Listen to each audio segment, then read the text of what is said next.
కరోనాను మించిన కాంగ్రెస్ విపత్తు, రెండేళ్ల పాలన ఆగమైన తెలంగాణ. కేసీఆర్ సుసంపన్న తెలంగాణ ఇప్పుడు అప్పుల పాలు.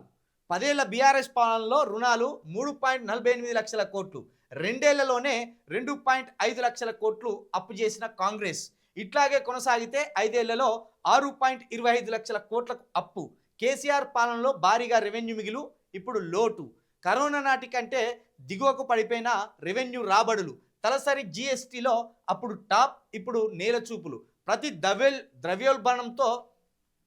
ద్రవ్యోల్బణంతో అగమ్య గోచరంగా రాష్ట్ర పరిస్థితి, రాష్ట్ర ఆర్థిక స్థితి. మీకు ఇక్కడ ఒక విషయం చెప్పాలి. కేసీఆర్ మీద మేధావుల పేరుతోటి ఒక వర్గం దుమ్మెత్తిపోసింది, రైటర్ల పేరుతోటి కవుల పేర్లతోటి ఒక వర్గం దుమ్మెత్తిపోసింది, విమర్శకుల పేరుతోటి ఒక వర్గం దుమ్మెత్తిపోసింది, జర్నలిస్టుల పేరుతోటి ఒక వర్గం దుమ్మెత్తిపోసింది. ఇక ప్రతిపక్షాలు బీజేపీ కావచ్చు, కాంగ్రెస్ కావచ్చు, సిపిఐ, సిపిఎం, ఇవన్నీ ఒక ముకుమ్మడిగా కేసీఆర్ దుర్మార్గుడు, కేసీఆర్ దొరతనం అని దుమ్మెత్తిపోసింది. కానీ ఇప్పుడు మీరు గమనించుర్రి, ఒక్క మేధావి కూడా ఈ అప్పు మీద మాట్లాడతలేడు. అరగోపాల్ మాట్లాడాడు, పాశం యాదగిరి మాట్లాడాడు, కోదండరామరెడ్డి మాట్లాడాడు, ఎవ్వరు మాట్లాడతలేడు. పోనీ ఒక చిలక ప్రవీణు, ఇంకో ఛానల్ 4-5 ఛానళ్ళు నిత్యం కాంగ్రెస్ చేస్తున్న వ్యవహారాల మీద విమర్శనాత్మక ధోరణిలో మాట్లాడే ప్రయత్నం చేస్తాను. కానీ గతంలో కేసీఆర్ మీద కావచ్చు, కేసీఆర్ ప్రభుత్వం మీద కావచ్చు, కక్ష సాధింపుగా అసలు ఇప్పటికిప్పుడు కేసీఆర్ను దించేయకపోతే తెలంగాణ రాష్ట్రాన్ని మొత్తం అమ్మేస్తాడేమో అనే రీతిలో విరుసుకపడి మాట్లాడేటోళ్ళు. ఇప్పుడు వాళ్ళంతా సైలెంట్ అయ్యారు.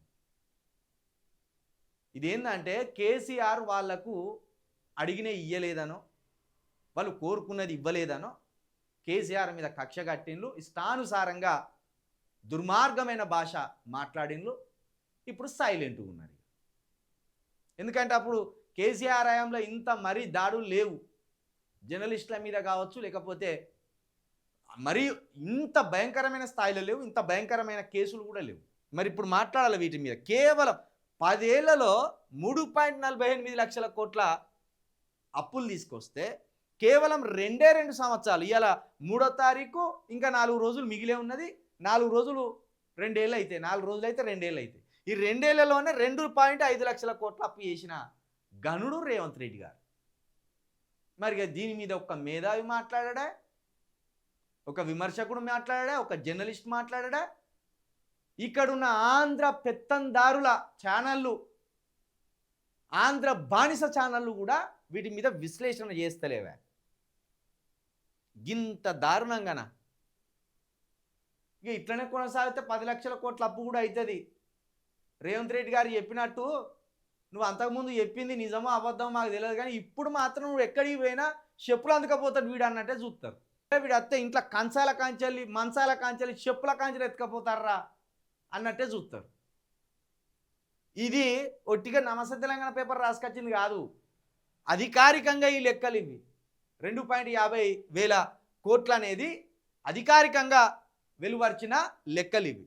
కాబట్టి గీడికి తీసుకొచ్చింది. కరోనా విపత్తు కంటే కాంగ్రెస్ విపత్తు అతి భయంకరమైనది, కరోనా కంటే భయమైనది కాంగ్రెస్.